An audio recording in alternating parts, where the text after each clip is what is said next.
FORA.tv. The world is thinking.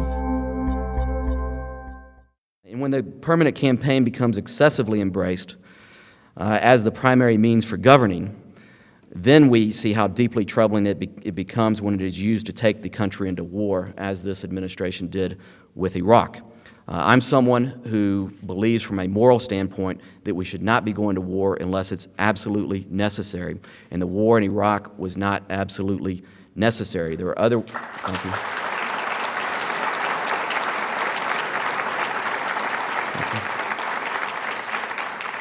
There are other ways we could have confronted Saddam Hussein, but this president put us on a course that was very inflexible. It was either he comes clean or we go to war. There was no in between. Now, at the time, I was serving as the principal deputy press secretary, as Bob mentioned in his opening remarks, during the buildup to the war. And like a lot of Americans, I was concerned about how quickly we were moving to war with Iraq, particularly when Iraq didn't have anything to do with the September 11th attacks. But, like a lot of Americans, I was also willing to trust the administration at this time, to give the president and his foreign policy team the benefit of the doubt. This was a foreign policy team that was at the time very highly regarded for what they had done in the invasion with Afghanistan, the initial invasion and the toppling of the Taliban there. And they were the ones who certainly had the access to the intelligence and supposedly knew the regime very well and what its intentions were. And I didn't have the access at that point to this intelligence.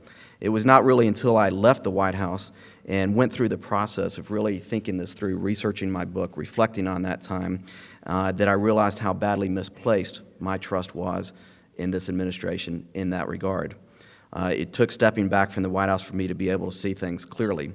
It was not easy to do, given the length of time that I'd worked for the president. He was someone that I became very close to personally, and it was tough to separate that personal closeness to the president from his policies, from his governance, and from his leadership.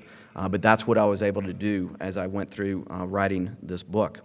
And certainly, I'd placed a lot of hope and trust initially in the president. When I went to work for him in Texas, a lot of people don't remember this today, and then I understand why. But the president was a very popular bipartisan governor of Texas. He was someone who had 70% plus approval rating for much of his tenure in Texas. He worked across the aisle with the Democratic lieutenant governor. He worked across the aisle with the Democratic Speaker of the House in his first term to get a lot of things done for the state. And that's why his approval ratings were so high. And it's the reason I was attracted to go to work for him in the first place. Here was this bipartisan leader that I believed, and I was an idealistic and young person at the time, I think about 30 years old when I first went to work for him, but I believed that maybe he could bring that same sort of bipartisan spirit to Washington, D.C. He ran as someone you remember in the 2000 campaign that was committed to doing that too. He talked about changing the tone. He talked about being a uniter, not a divider, and he talked about moving us beyond the permanent campaign in Washington, D.C. And I think when the president came to Washington, he decided, I'm going to make a little bit of an effort to do what I pledged I was going to do in the campaign. But it's clear to me today that he was more determined to play the game in Washington under the existing rules the way everyone else was playing it, or most people were playing it, rather than transforming it.